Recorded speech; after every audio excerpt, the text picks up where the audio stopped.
I'm sitting here talking, and he's sniping. If I step up in front of you like that.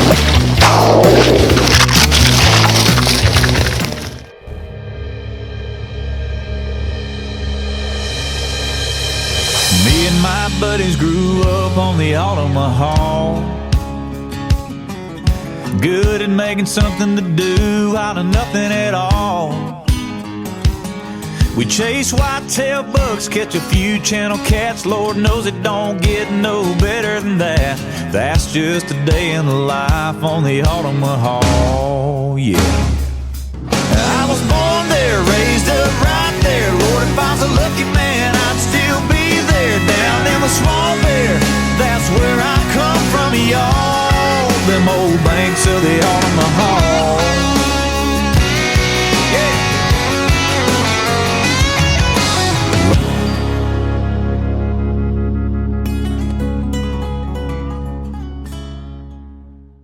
Welcome back to Altamaha River Sportsman. It's another week. It's February. It means I get to go shoot some snipe. Tadpole and I've been 3 times. Had some good luck. When you're running out here, when you're coming out of the river, you keep the green markers to your right and you keep the red markers to your left, according to which way you're going. What's happening now is we're coming out of the Altamaha River and we're fixing to hit the intercoastal, which goes from Miami to New York. I don't care to go either way. All right, we're fixing to crawl up here on the island and go chase these snipe. Stay or not. Sit.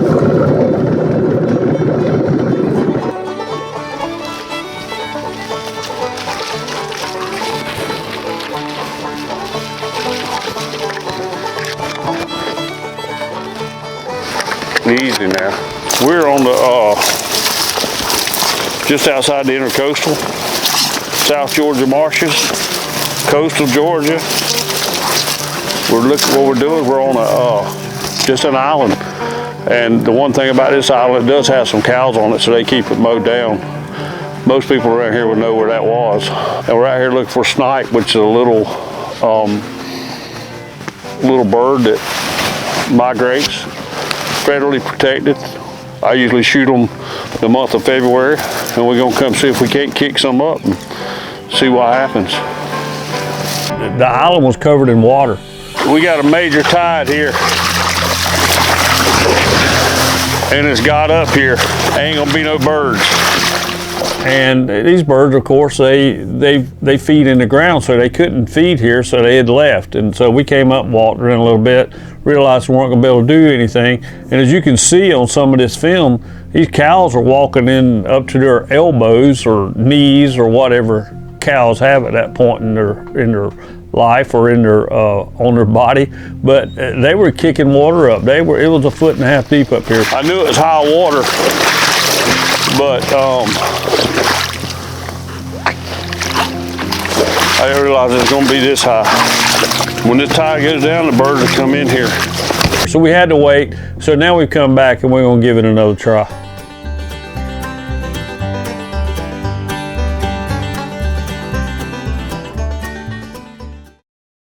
Hey, look, every hunt or fishing trip we go on starts with a boat ride.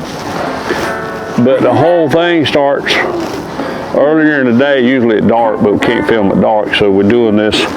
And the only way I get my day started is with a nice hot black cup of Altamaha mud.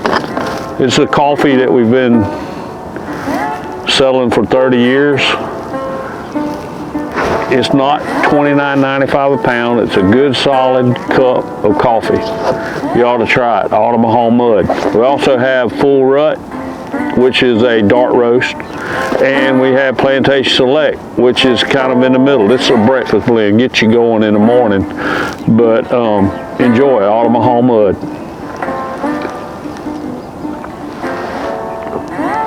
Can't beat it, son. And that's the truth. Hey, we're gonna run out here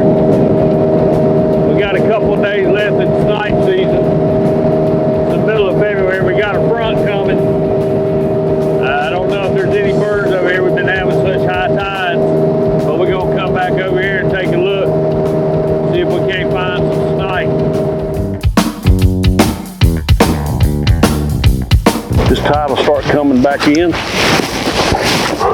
And so we'll put this up here. And he knows what's going on. The water's been a little high, but it's kind of drained off the island. So we ought to see a few birds. They're going to be really hard to see as we film. It's just tough filming, but you'll get the feel of what we're doing. What's happened here is we got some really big tides, and they covered this island, and man, it got wet. It's going to make for tough walking, but hopefully these birds hadn't been pushed out of here. I saw a couple out in here. Oop. And they might not be here.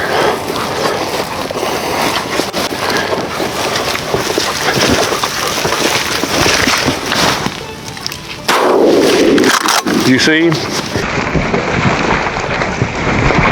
Low and left to right isn't my best shot. That's what makes this island so great, is these cows come in and they graze on this, and where the grass is usually 2.5 foot tall, the grass stays a little bit down, it's easier walking.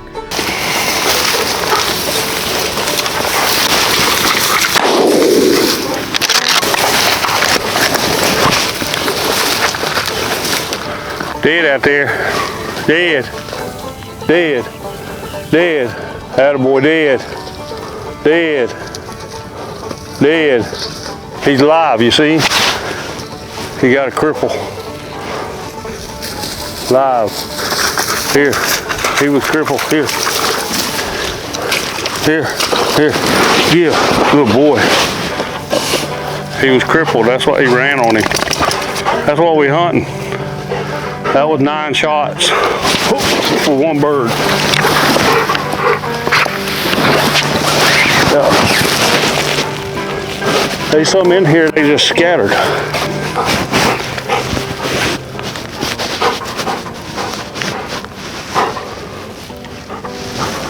Don't want them to suffer. Don't want them to suffer, but you want them for supper. But there's a difference.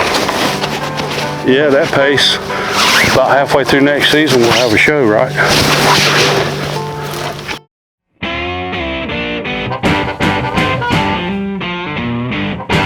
Hey, we're picking up a few birds here, a few birds there. Maybe we'll pick up a few more as we go through today. Water's covering up their feed, and they put their beak down in the ground and get whatever it is they get. And I look in their crawl all the time to see what they're eating. They never got nothing in there. I guess they're always hungry.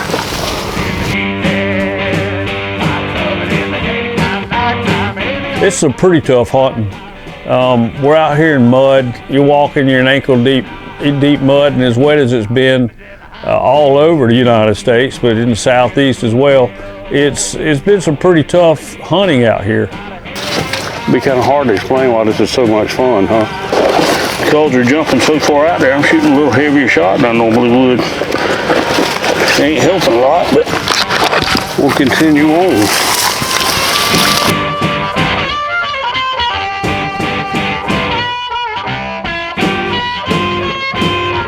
Oop, they're in here.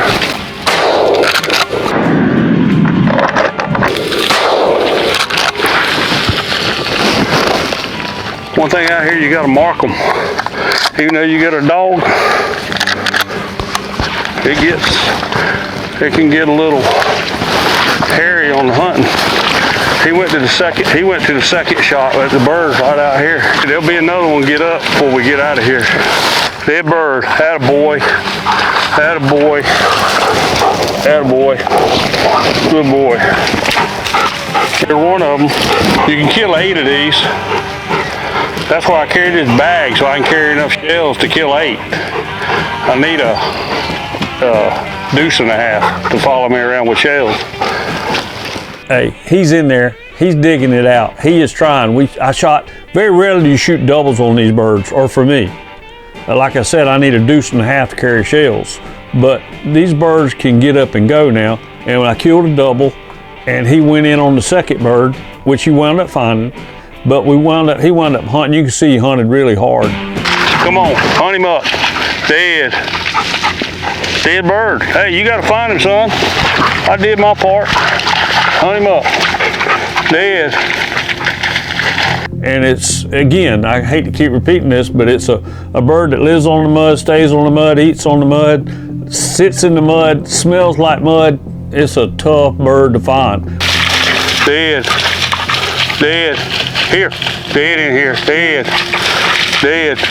Dead. Dead. Dead. Dead. Dead. Dead. The wind's coming from that way. Dead. He's right in here somewhere. Dead. When you shoot them, if you see white, you kill them. If you don't see the white, when they roll over, they usually cripple. But both of these went down dead. Here. Dead in here. Dead bird in here. Dead. Dead.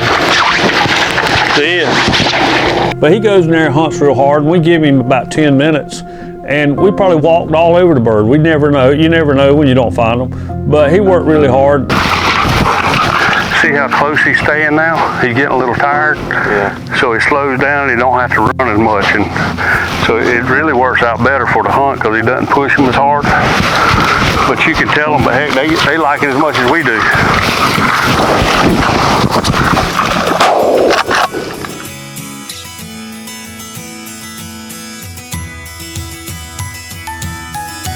Number 4.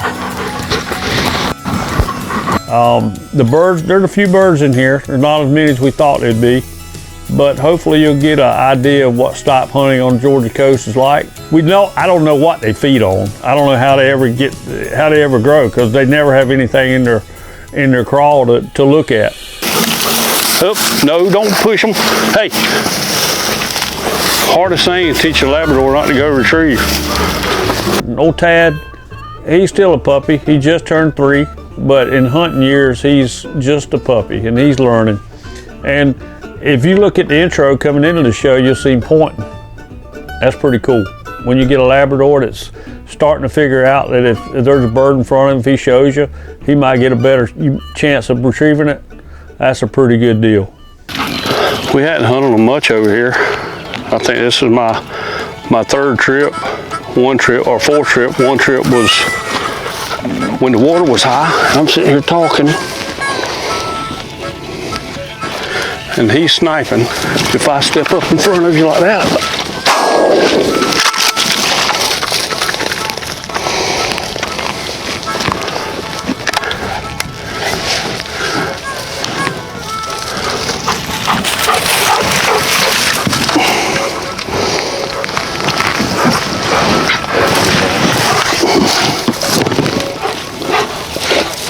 number 5, 3 more will have a limit.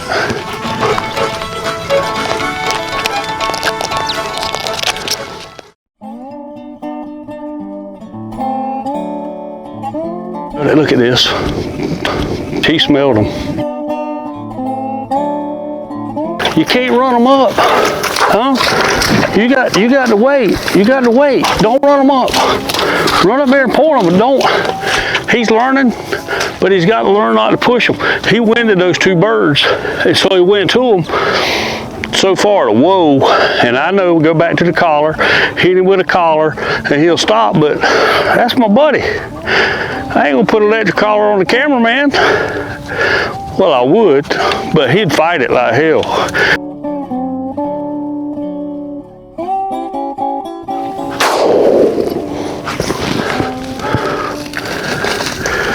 Dead. Hey, there's you some film. Yeah, cow porn. Dead. Dead. Attaboy. Attaboy. You telling me finding something like that smells like mud, that looks like mud, ain't tough? Attaboy. Number 6.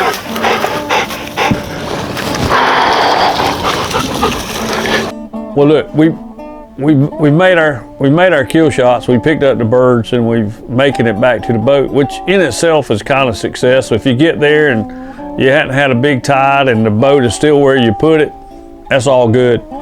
It's a pretty rough environment out here, Today we had a beautiful day, calm tides, and as you can tell by me sitting on the boat, man, I'm done. I'm tuckered out. I've had a lot, and it's walk, and but to get back and to have a successful hunt comes in different measures for people. As I've gotten a little older, I've learned that it's not about what you kill, but kind of how you go about it, how you do it. And today was a good day. Well, made it back to the boat. And in this game, that's pretty much a win. Pretty rough walking, kind of wear you out. I don't know how tadpole is, but I'm about done. Knocked down 6 birds today, but it wasn't as many. You know, I missed a few shots I should have probably made and didn't take some I should have made, but it was all good. It was a lot of fun. If you never shot snipe on the Georgia coast, you need to find somebody to take you. We made it. We went. We found some birds. We shot some birds. We picked up birds. We did lose one. And we made it back to the boat, and we're gonna make it back to the dock, and we're gonna cook them, and that's the best part of it.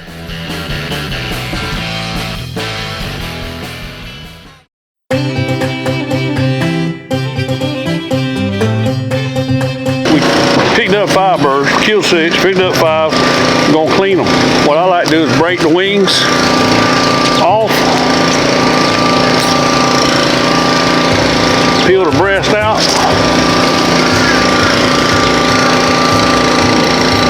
we pull the skin off, and you got it. You can spend the time picking the birds, but you ain't got a lot more than that when you do. Hey, we're getting back to the dock, and we got them clean. You saw we cleaned them up. Not much to clean these birds, and when you get through, you don't have a lot. And so we went inside, and after we got them clean, and you saw there's not a lot to clean them, but we went inside, and Chris always takes care of me, and he fried these bad boys up. Hey, we got special access tonight. We got Big Chris. He's our chef here at Mudcats, and sometimes they'll cook you stuff for you. He's gonna drop these in the grease for us.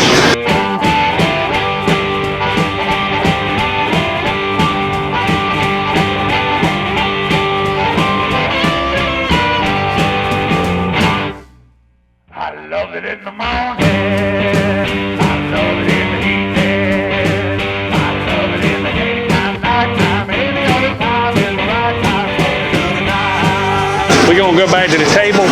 We're gonna wait for it to come up. That's them, man. By that. Mudcat fried, thank you, Chris. Mudcat fried snipe. We're gonna try them. I ain't trying it right this second. It's hot. Altamaha River Sportsman, Mudcat Charlie's restaurant. Don't get no better than this there.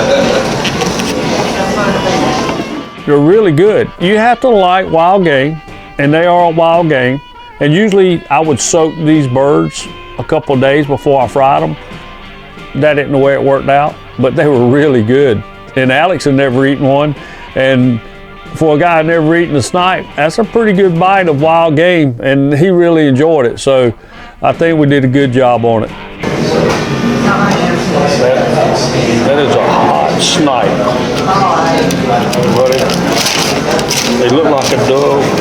They look like a dove. They probably taste familiar to you like a dove. These are fresh. They don't get no better.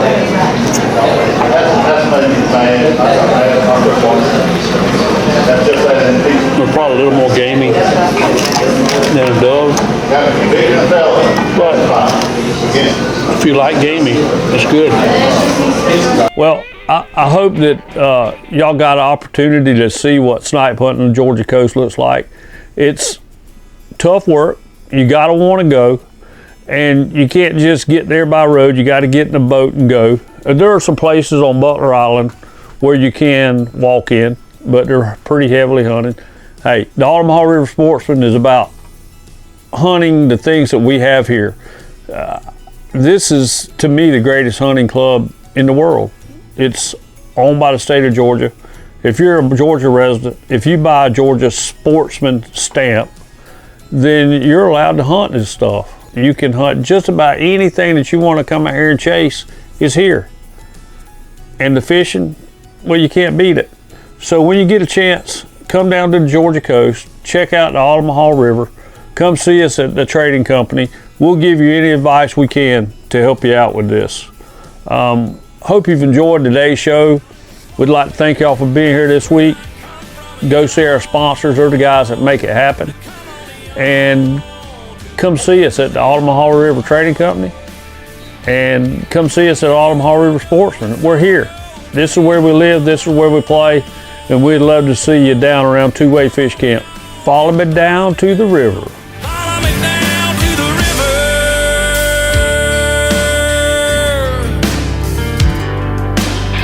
That old Altamaha.